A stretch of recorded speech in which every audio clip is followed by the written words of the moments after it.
भूतिया लोग भूतिया की जगह इकट्ठे हो गए। भूतिया गण जहाँ कहीं कहीं भी हो गए।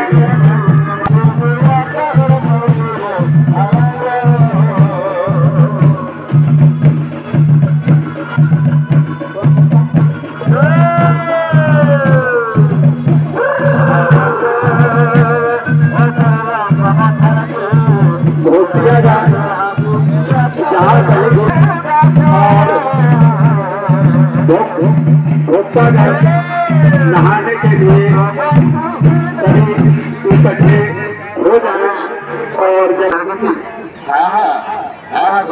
তোরা কিছুক্ষণ খেলা কর, আমি যাবো আর তোর জন্য বড় পাথর নিয়ে আসবো। হ্যাঁ হ্যাঁ, এই আমি চললাম।